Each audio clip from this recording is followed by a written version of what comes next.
Hey guys, so we're obviously still waiting on the ban list, so I thought I'd do a bit of a fun video, kind of providing a bit of a data overview of the ban list in terms of, the kind of cards that are on the list, but also trying to look at some trends in terms of when the ban list typically comes out in relation to, YCS events and product releases. And of course, if you're not that worried about the ban list and you still want to buy some singles, definitely go check out my discount codes in the description below or use my TCG Player affiliate link. So starting with the forbidden section, we have 106 cards on this section. So when I did this video about 2 years ago now, there were actually 100 cards. So, as cards come off the list, new cards go on the list. At least they try to keep it a little bit stable at least. So, of course, 2/3 of it really are monsters in terms of those that are banned. Spell Pot of Greed, very, very iconic. There's a lot of very powerful spells around. And Trap, last turn, it's pretty iconic too. I had this as a kid. I remember I really, really liked it. It's one of my favorite cards of all time, especially like the lore. And you kind of try to break down the monsters a little bit more. You have almost half of it being like kind of like your main deck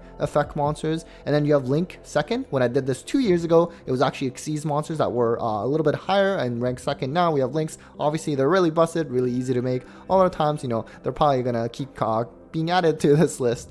Fusion, Colossus, of course, pretty iconic. I'm not sure if it'll come back. Hopefully not, but I know a lot of you may disagree. And then Synchro, Chaos Ruler being one of the newer ones, but there's not that many Synchros that are banned anymore.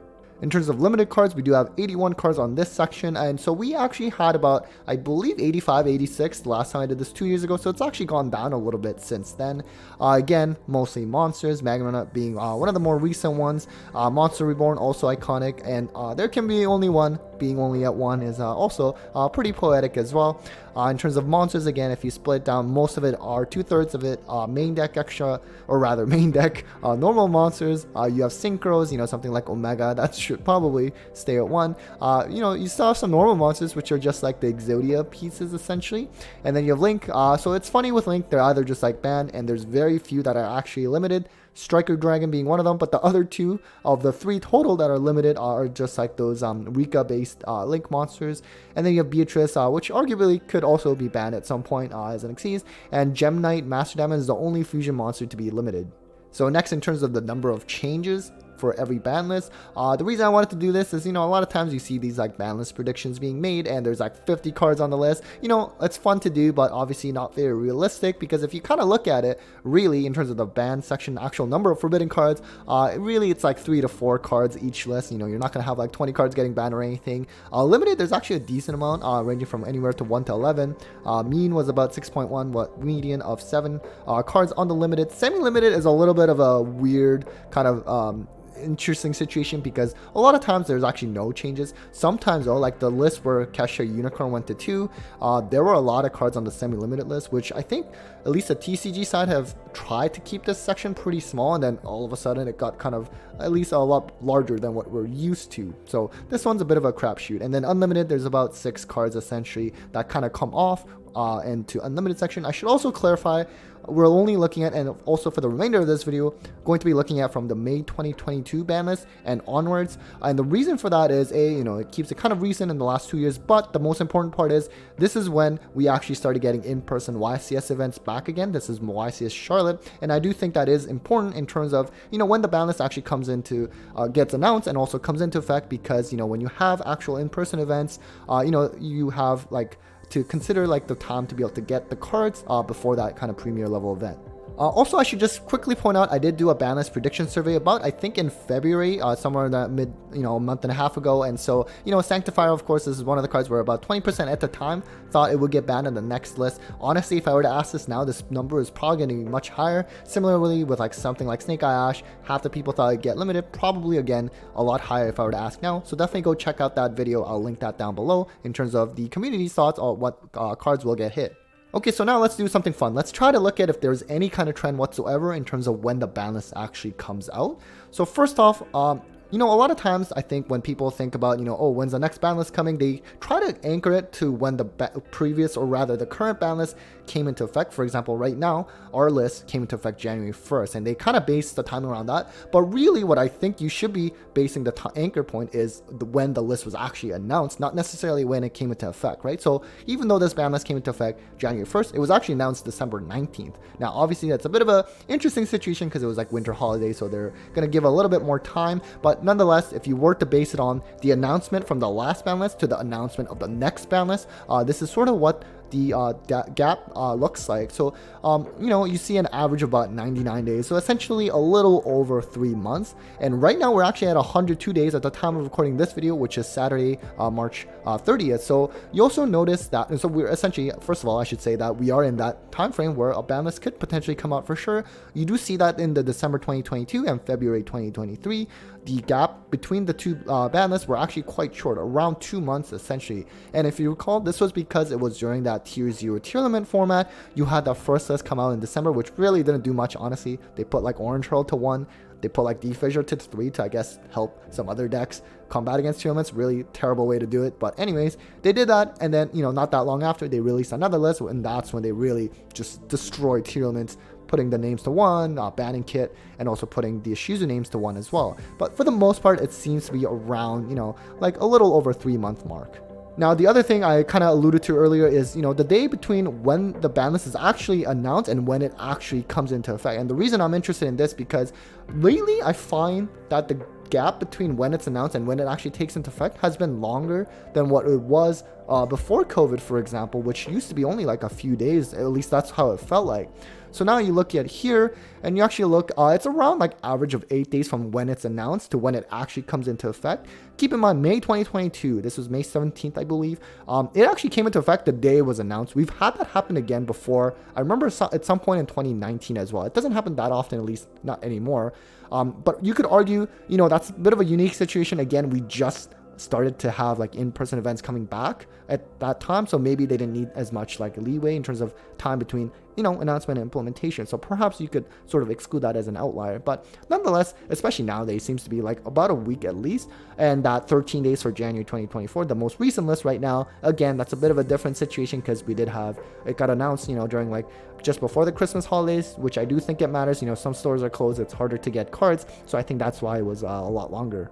Okay, now let's try to get to other trends. So day between the previous YCS and the announcement. And the reason why I asked, or rather I looked into this, is because it always felt like, you're going to have like a ban list imminent after a YCS happened, right? Because, okay, the premier event's done. Konami can use those top deck trends and, make that adjustment for the ban list. It kind of felt like it used to come out a lot shorter right after a YCS, but lately it actually looks like it's surprisingly an average of 10 days from when that YCS concluded to when the next ban list actually got announced. It honestly felt like it was a lot shorter. You're gonna notice there's -1 day in June 2023, and you're wondering how could it possibly be -1 day, and that's because that was YCS Philadelphia when they announced the ban list while the event was happening on the Saturday, right? And because of course the YCS ends on a Sunday, that's why I put it as -1 day. So that was a really weird situation. I also really hope they don't do that anymore, because it just really kills the hype for the event. So a very, very strange decision. At the time of recording, it is Saturday, it is day 1 of YCS Columbia right now, so hopefully they don't do that. Okay, now the other thing to look at is day between when the ban list is announced and when the next YCS is, right? Because you also have to consider, yeah, sure, you want to put the ban list out after some premier event happened, but you also want to make sure there's enough time before, the next YCS, which a lot of times, or rather sometimes, there's really a very short gap. So for one, there was actually an average between 15 days from when the ban list was announced and when the next YCS is upcoming. Now keep in mind, you're going to notice December, February 2023, as well as September 2023, it was very short time frame, right? Like 1 to 5 days before the next YCS is happening. Now, of course, in that situation, that list that was announced did not actually come into effect. As you'll see here, it kind of falls along in terms of how many YCSs there were that actually happened in between when it was announced and when the actual ban list came into effect. So this is like, for example, September was a crazy one. YCS Cancun, I believe that's what it was. It came out the day before that event. So obviously it didn't take into effect until the weekend after. And I also hope, again, I hope they don't do this, because why not just wait until the Monday after the YCS is over? You really do kill the hype for the event if you announce it and, there's already a YCS happening that's not going to be using that new list. It really is a strange decision. They've done this also during the pandemic. I remember this specifically during the remote YCS days, because I think it was for a South American one. They banned VFD. And they announced it just before that YCS was happening. So, no one really cared for that event, right? Because, VFD is not going to be there anymore. And it was a very, very meta shaping kind of card / deck. So hopefully, again, they don't do this often. Okay, so now, we're talking about announcement, but let's actually look at actual when the ban list is implemented before the next YCS event. You know, what is that sort of nice day time period? And so really average about 12 days before the ban list is announced, or rather is implemented, and actually there's another YCS that's happening, that's upcoming, and we'll use that new list. So you're gonna also notice, you know, the Jan 2024, 26 days, that's high again. It was because of like that winter holiday thing.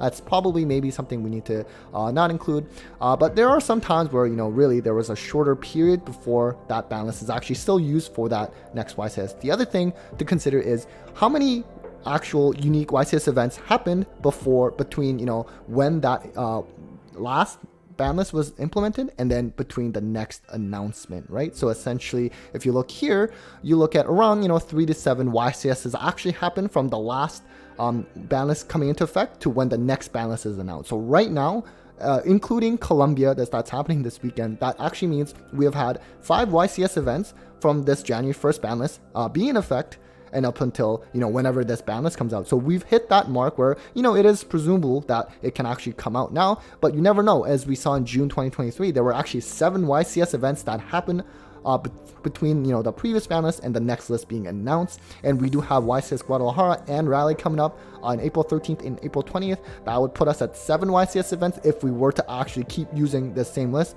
And even if we did, it's actually not that unreasonable that it happens that way.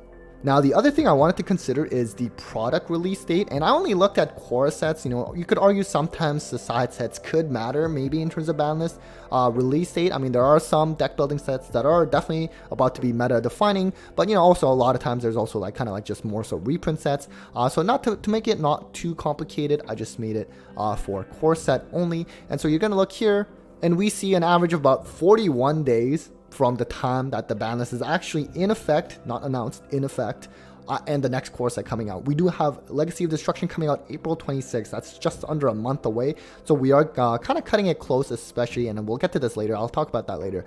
We did have an exception in that May 22, 2022. This is Dimension Force. We had a ban list come into effect 3 days before that set came out. Again, perhaps this May one is a little bit of a unique situation because that's when we just started getting in-person premiere events back. So, you know, you could maybe exclude that. And at that point, that means there hasn't been a time where we had, you know, less than 2 weeks before a core set coming and the ban list being implemented. So there is usually a pretty big time in between, which does get me a little bit concerned because Legacy of Destruction is really coming pretty rapidly. Alright, so now in terms of trying to guess when the next ban list comes out, obviously I'm not going to know for sure. You know, it's just going to be my fun little guess at it depending on, you know, some of the quote-unquote trends that we've seen so far, if there are any. But, you know, I have like potential like 2 scenarios, but either of those kind of conflict with at least one component that we've seen so far. So, for example, let's say the ban list gets announced this coming Monday or something early next week, right? After YCS Colombia. But the thing is that does kind of contradict with what we've seen so far, where you do have around average of 10 days from when the YCS concludes to when the next ban list is actually announced. The other thing is, remember when the ban list comes out, there is definitely lately at least a week until it actually comes into effect, right? So even if it comes this coming Monday, we have another week that, of course, you know, we need to wait until it gets implemented. Then that doesn't give that much time. That would only give maybe like 4 or 5 days before YCS Guadalajara has happening. Averages around 12 days. But you know what? We have seen this before. We have seen something where, you know, 4 to 5 days is between implementation and the next YCS. We have seen that. So it's not too unreasonable, perhaps. The other thing is Legacy of Destruction. That would also mean at the time, if the ban list were to come into effect, let's say April 8th, then, you know, it still gives around 18 days before, you know, Legacy of Destruction comes into effect, which is also within that feasible time frame. If it were to, let's say, the ban list comes out actually not this coming week, but the week after, in that case, sure, that does meet kind of line with when the list has typically been announced after the last YCS. It also would mean that it will not come into effect for YCS Guadalajara, but it would come into effect the week after that, which again we have seen at times where the ban list gets announced and also it does not actually take into effect for that very next YCS.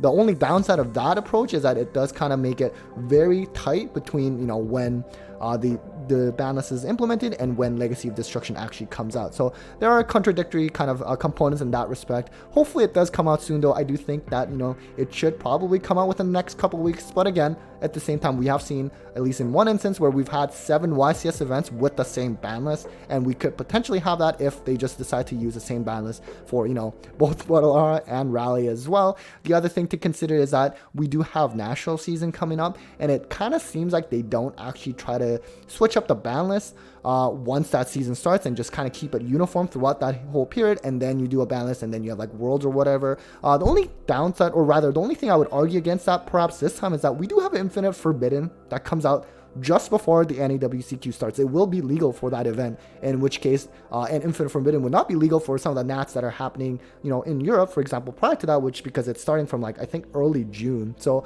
you know, it's already kind of changing things up, and it's not uniform across that anyways. So maybe they still put a ban list. Who knows? I wouldn't know, but I do think it's really fun to kind of look at these trends and see if we can make a pretty reasonable estimate. Anyways, guys, that was it for a fun data breakdown of the ban list. Definitely let me know in the comments, you know, what you can use this data for in terms of, you know, when you think the list will actually reasonably come out. Obviously, it's just going to be a guess, but at the same time, I think it's going to be kind of cool to see, you know, how accurate we might end up being. So anyways, huge thanks to all of you for watching. Big thanks to my patrons and sponsors as always, and well, take care, guys.